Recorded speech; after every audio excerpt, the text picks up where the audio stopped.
Kaixo, arratsaldeon eta ongi etorri gaurko hitzaldira.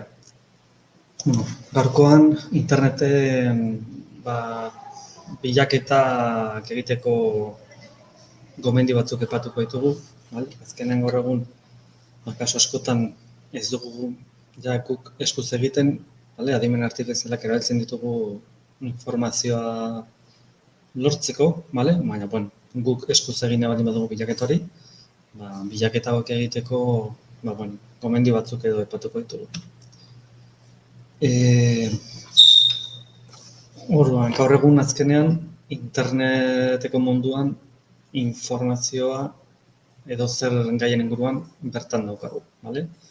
Kasu batzuetan publikoa izango da, beste kasu batzuetan pribatu eta ordaindu egin behar izango dugu informazio hori lortu ahal izateko, bale?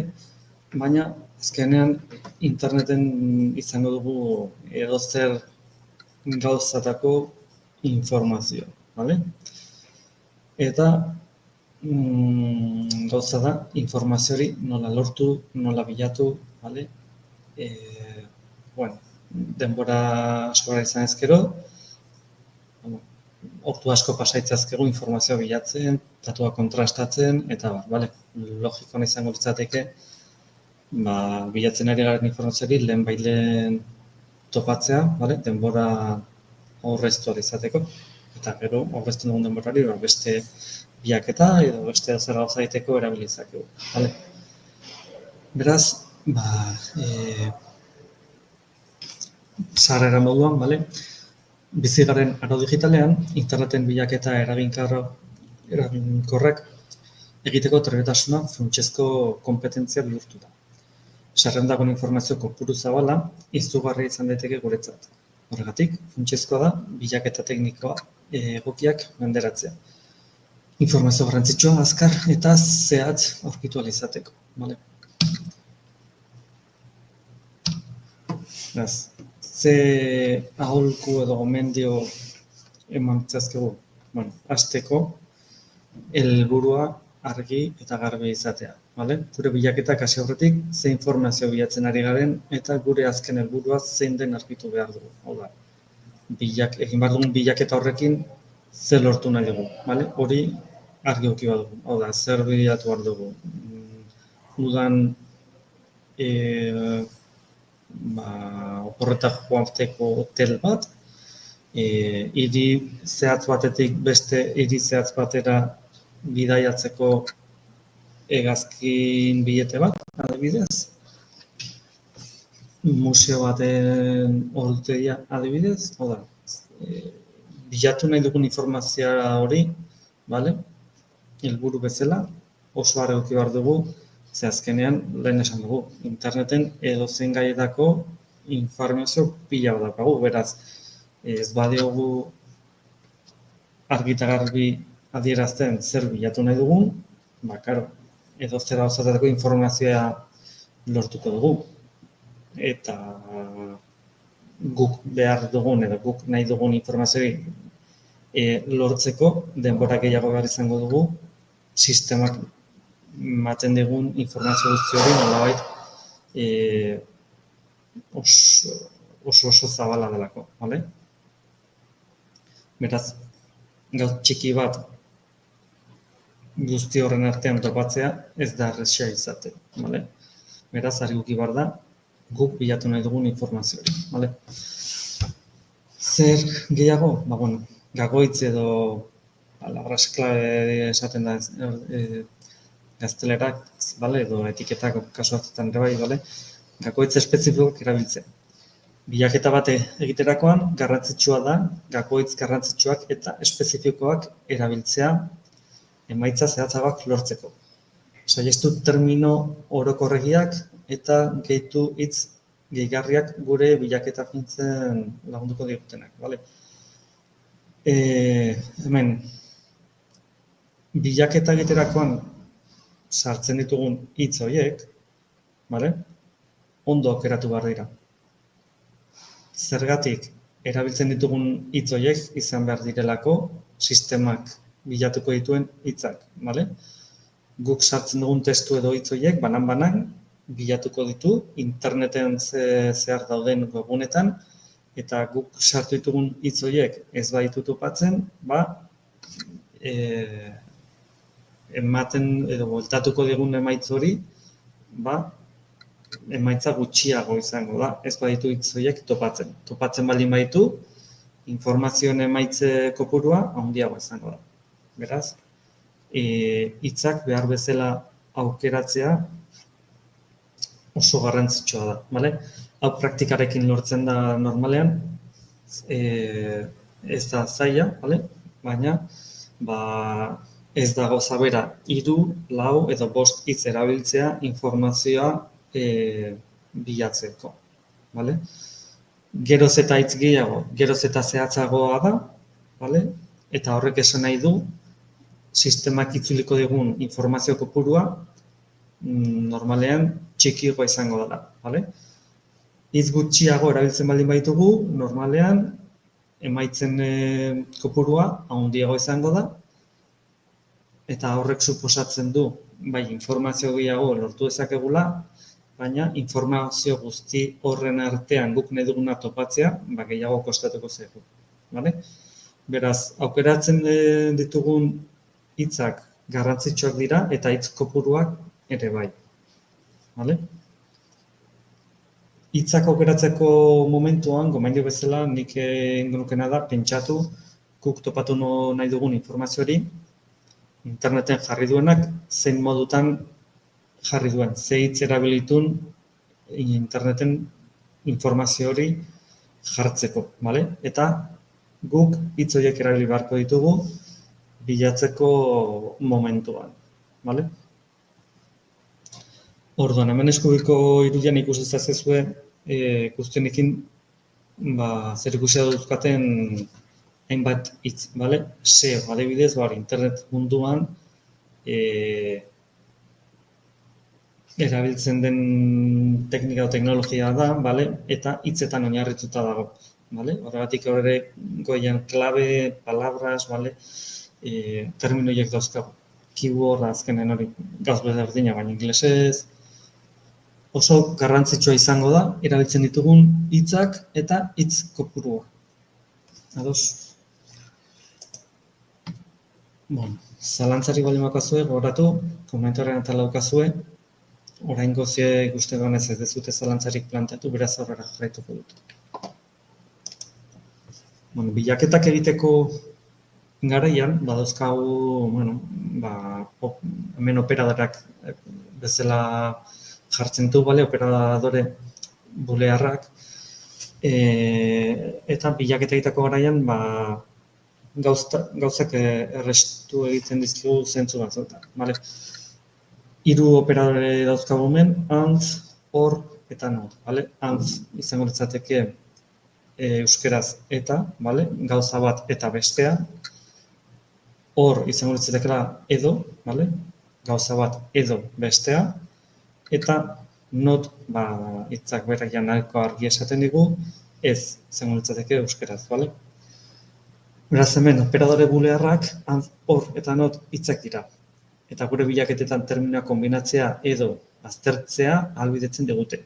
Adibidez, web programazioari buruzko informazioa aurkitu nahi baldin badugu, baina ez web diseinuari buruzkoa, honela erabilitzakegu NOT operadorea, Web programazioa, NOT web diseinua. Horrekin zer esaten digu, web programazioa bai, baina ez web diseinua, NOT horrekin esaten diguna da, ez degula nahi horren doren jartzen duguna.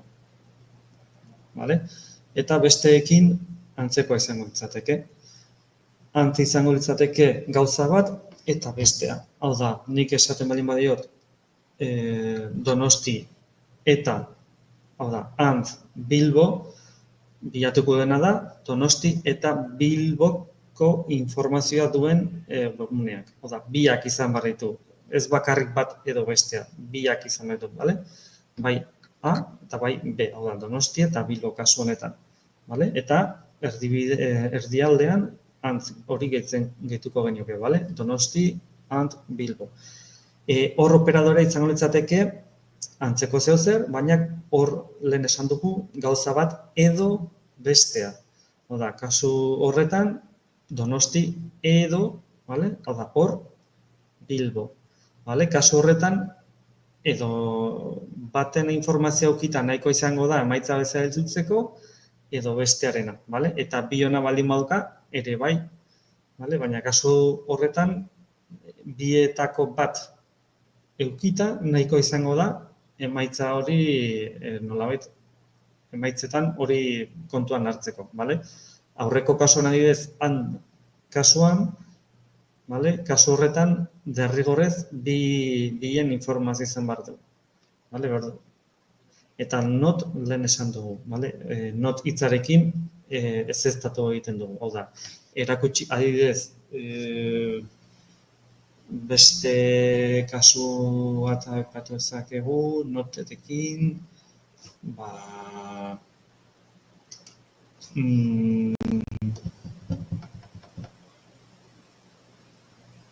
adibidez, Europako informazioa lortzeko, vale? Adibidez, Europa, not Frantzia. Horrekin zer esaten diegu Europako informazioa eman, baina ez Frantziakoa. Vale? Adibide bezala. Bari, not horrekin esaten dioguna da, zati bat ezeztatu dezala. Horren informazioa, zati hori, lortu nahi ez dugula. Vale? Vale, beste tip bat edo gomendio bat, sinonimoak eta lortutako terminoak erabiltzea. Laineko bilaketa eraginkorragoa izan daiteke, gure kontsultan sinonimoak eta lotutako terminoak erabiltzen baditugu. Horrek gure bilaketa areagotuko du eta agian beste modu batean aurkituko ez genuken informazioa aurkitzeko aukera emango digu. Vale, bueno, lehen esan dizuet oso garrantzitsua da hitz kopurua eta erabiltzen ditugun hitzak. Vale? Kasu askotan ez dakigu guk bilatu nahi dugun informazio hori zein modutan jarri duen pertsona batek. Vale? Ze hitz erabilituen informazio hori interneten jartzeko. Vale? Beraz, gomendarria izan daiteke hitz batzuen sinonimoekin probatzeko, zeren kasu horietan beste webgune desberdin batzuk ikusteko aukera eskainiko dugu, bale? Horregatik, hitzen aukeren garrantzia.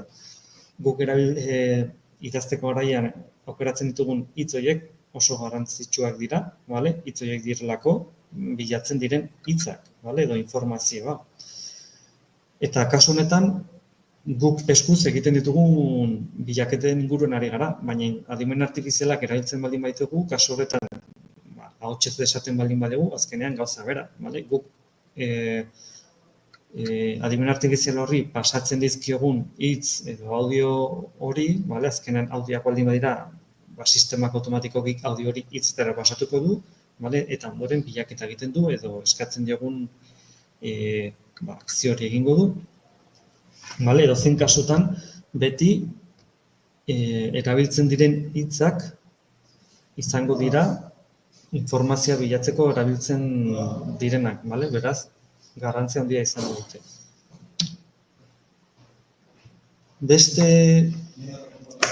Beste aukera edo gomendio bat, bale? Emaitzak iragaztea izango da, bale? Hau da, filtro bat erabiltzea, azkenean interneten dagoen informazio hori oso zabala da, milioika eta milioiko aukera dauzkagu informazioa begiratu ahal izateko, eta informazio guzti horren artean bizitza pixka guri errezteko iragazkiak edo filtroak dauzkagu, bale? Bilaketa iragazkiak erabiltzazkegu emaitzak fintzeko, dataren, kokapenaren edo edukimotaren arabera. Horrek lagunduko dugu gure beharretarako informeo eguneratua eta garrantzitsua aurkitzen. Adibidez argazkian ez da oso ondo ikusten, baina filtro iragazki hauen bitartez, adibidez, epe bat nolabait finkatu ezakegu eta sistemari edo epe hau eta honen artean bilatu zazu nik eman dizkizudan hitz horiek, bale? Ea ze informazio lortzen duzun epe horien artean, bale? Beste aukera bat izan daiteke, kokapenaren hori kontuan izan da, bale? Zein tokitakoa, beste bat izan daiteke, dokumentu edo eduki motaren arabera, da PDF bat, zera, bilatu zazu PDF-ak, edo Word artxiboak, edo bideoak, edo argazkiak, bale? Hau da, hor erabiltzen dugun bilatzailearen arabera ere bai, filtro aukerak edo iragazki aukera hauek desberdinak izango dira, bale? Gehiago edo gutxiago izango ditugu, eta horiek beharraren arabera erabiliko ditugu. Ez dira derrigorrez erabili behar, baina hor dauzkagu nahi izan ezkero erabili ahal izateko. Vale?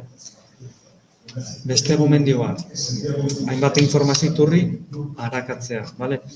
Ez dugu mugatu behar bilaketa motor tradizionetara bakarrik. Hau da, normalean beti Google erabiltzen bali badugu bilaketak egiteko, ez dezagu bakarrik Google erabili informazioa bilatzeko. Vale? Bilatu dezagu Bing, adibidez, vale? Bing Microsofteko bilatzailea da, DuckDuckGo ere erabiltzakegu informazioa bilatzeko, Wikipedia batean, YouTubeen, liburu ezberdinetan, toki ezberdinetan bilatzea gomendatzen da informazio hori nolabait kontrastatzeko, bale? Onlineko informazio iturri asko daude, hala nola, datu base espezializatuak, foroak eta sare sozialak. Iturri ezberdinak arakatzeak, ikuspegi zabalagoa eta anitzagoa lortzea ahalbidetuko digu, bale? Adibidez, segun eta zer bilatu nahi dugun, badaude webgune batzuk, bertan medikuntzako ikerketa horien emaitzak bertan ikusitzazkegu, ea zeintzuk dian, bale? Eta horrela, 1000 gauza, bale? Beraz, segun eta ze informazio bilatu nahi dugun, toki ezberdinetan bilatzea gomendatzen da, eta informazioak kontrastatu, bale? Kaso askotan,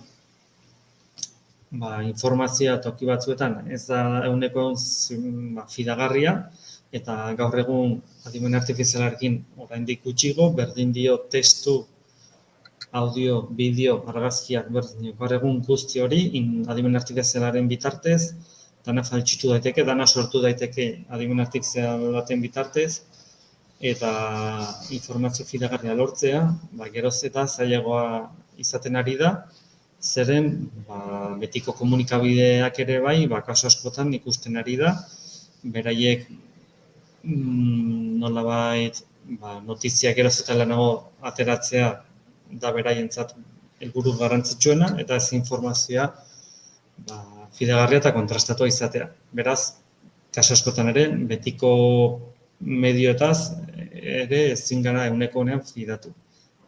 Eta hori argi eduki behar dugu. Iturriaren sinesgarritasuna ebaluatzea, orain esaten ari nintzanarekin lotuta, iturriaren sinesgarritasuna ebaluatu behar da. Online aurkitu dugun informazioaz fidatu horretik, egiletza, argitalpen data eta aipatutako iturriak egiaztatu behar ditugu. Eta gaian adituak direnen iritziak bilatu.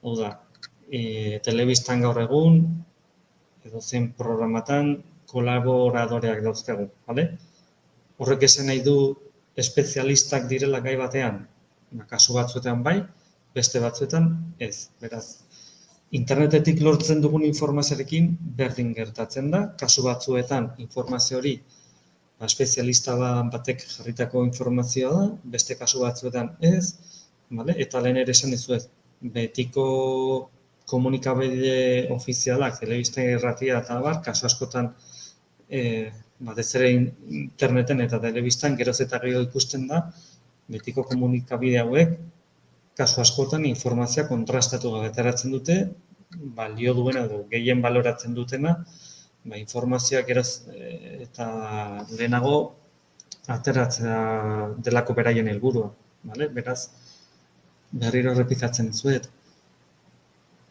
Informazioa toki ezberdinetan begiratu, guztietan lortzen dugun informazio ondo kontrastatu, eta begiratzen ditugun informazio iturri hauek, ebaluatu egin beharko ditugu, hemen jartzen bezala, adibidez, argitalpen data. Informazio hori ematen diguten momentuan, informazio hori momentu horretan sinesgarria izan daiteke, bale? Bai, ez, hori hor bakoitza kritikoa izan behar da ikusten duen informazio horren ebaluazioarekin, bale? Eta baloratzen ikasi behar du. Azkenean horretago sekretu handirik, bale? Baina, lehen ere esan dizuet, gaur egun adimen artifizialarekin, interneten ikus dezakegun informazio guztiarekin argibili behar da, bale? Zeren gaur egun adimen artifizialak edozer gauza sortu dezake, bai argazki, bai bideo, bai testu, edozer gauza. Sortu dezake adimen artifizial bat, eta kasu askotan oso zaila izaten da, adimen artifizial batek sortutakoa den edo pertsonatek sortutako materialaren nolait hori konprobatzea, geroz eta zailagoa izaten ari da. Bale? Oraingoz ez daukagu lege bat guzti hau kontrolatzen duena edo regulatzen duena, eta hori izan arte, hori da daukaguna, eta gure kabuz bakoitzak bere lana egin behar du informazioa bilatu eta baluatzeko. Bale? Zer fidagarritasunak zoritxarrez, geroz eta karra da, zentzorrera. Bale, gorde eta antolatu gure emaitzak. Informazio hori garrantzitsua aurkitu ahala, baliagarria da emaitzak gordetzea eta eraginkortasunez antolatzea. Gure nabigatzailea markadoreak erabilitzakegu, irakurketa zerrendak sortitzazkegu, edo erreferentziak kudeatzeko tresnak erabili ditzakegu. Gure balioak antolatuta, mantentzeko eta etorkizunean erraz eskuratzeko. Hau adibidez, bidaiak edo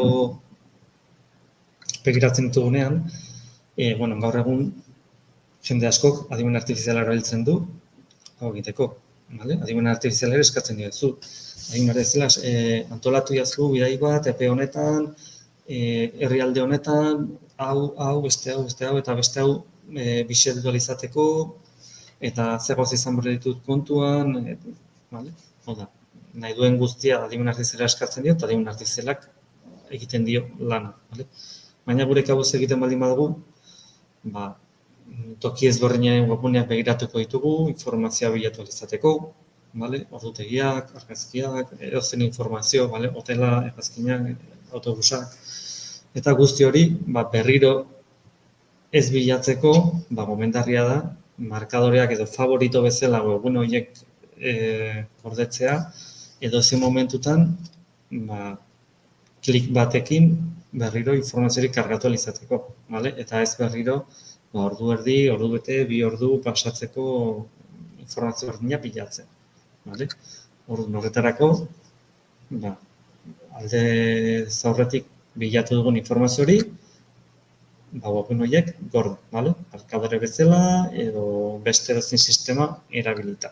Berrendio azkenean hor bakoitzak aukeratu behar du zein egokitzen den gehien bere beharretara eta bere gustura. Beraz, hor bakoitzaren aukera izango da, sistema bat edo beste bat erabiltzea edo zuzenean sistema hori ez erabiltzea batez beste eta behin eta berrez informazioa bilatzea. Hori ja, bakoitzaren aukera izango da. Gomendioa da, behin informazioa bilatuta, gordetzea, hortik epe labur batera, berriro begiratu behar baldin badugu, edo begiratzeko asuma baldin badukagu, informazio gordi gero berriro ez bilatzeko. Eguneratuta mantentzea. Interneteko informazioa etengabe aldatzen da, hau da, egunero, momenturo informazioa aldatu egiten da, eta, hori alde hon bat eta alde txar bat izan daiteke. Ikuspuntuaren arabera. Interneteko informazioa etengabe aldatzen da, eta beraz, funtsezkoa da, eguneratuta mantentzea gure interes arloekin lotutako joera eta berrikuntzetan.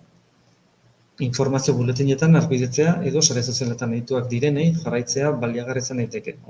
Joi bat edo baldin badukagu, bueno, gomendagarri izaten da mundu horretan espezialistak diren pertsonak jarraitzea, edo guneak jarraitzea, edo foretan sartzea, bertan guk gustoko daukagun gai horren inguruan informazioa lortu dezakegulako, bale? Eta normalean informazio oso eguneratuta izango da, bale? Gure bilaketa findu eta doitu. Hasierako bilaketaren emaitzak onak ez badira, bale? Gure kontsulta fintzen eta doitzen saiatu behar dugu. Aurreko aholkuak erabiliz. Nahi ditugun emaitzak lortu arte. Hau da, lehen aipatu ditugun gomendioen bitartez, hau da, sinonimoak erabili. Guk hasiera baten erabili ditugun hitz horiekin, guk nahi ditugun emaitzak ez baditugu lortzen, hitz horiek aldatzen hasi, banan, ez danak batera, bakarrik hitz bat aldatu, horrekin ere ez duzu lortzen, aldatu beste bat, edo hasieran aldatuzuna gehi beste bat, hau da, azkenen biek aldatuta, eta proak egiten joan, lortze nahi duzun informazio hori lortu arte.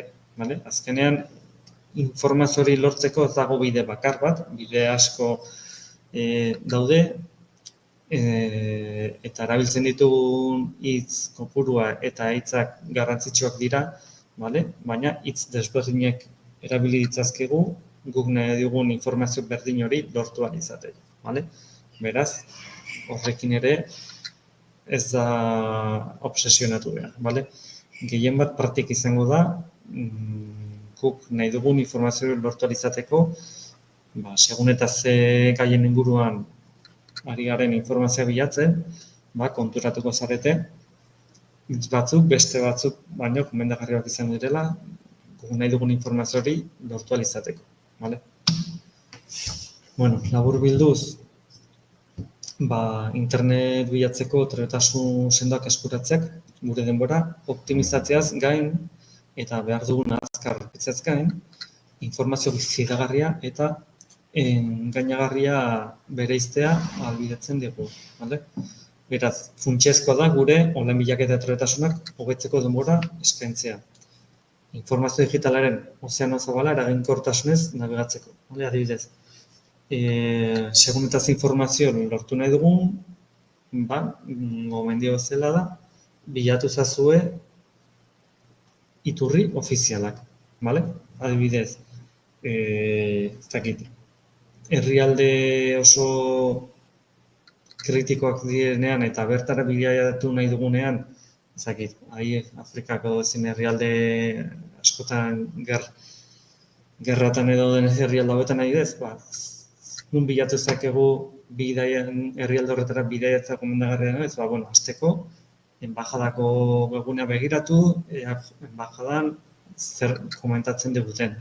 Bidaiatzeko gomendio hori daukanten edo ez. Kasu askotan, argi eta garbi esaten zute. Herrialde hontara bidaiatzea ez dago gomendatuta. Ez dago debekatuta, baina gomendatuta ere ez dago. Beste kasu batzutan, debekatuta dago eta zuk beste herrialde baten bitartez iristen baldin bazara azkenean herrialde horretara, gero eskatzen baldin baduzu nolabait zure herrialderen laguntza, zure herrialdeak esan ezkizu barkatu, nik argi eta garbi jarri dut nire webunean, debekatuta dagoela herrialde horretara joatea. Segun eta ez informazio, iturri ofizialetan begiratzea gomendagarriena izaten da, batez ere, lehen aipatu dugun gauz batengatik, informazioaren fidagarritasunarengatik. Informazio hori iturri ofizialetan normalean fidagarria izango da. Beste toki batzuetan, agian ez da hain fidagarria. Baina hor bakoitzak baloratzen ikasi beharko du, hor ez dago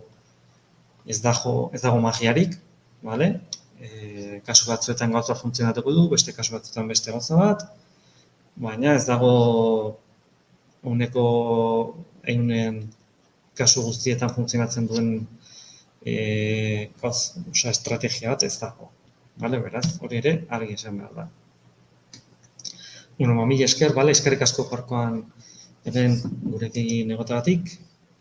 Ikusten dudan ez zalantzarik ez didazue planteatu, Beraz, hemen utziko dugu, gogoratzen dizuet astero gai berri badaukagula, aste honetan bilaketak egiteko gomendio hauek epatu ditugu, eta hurrengo asteetan gai berri batzuk izango ditugu. Hurrengo astean ekainean gaude, beraz, hurrengo astean teknologia eta ekologiaren arteko gauzen inguruan hitz egingo dugu, eta hurrengoan navegazioen inguruan ere bai.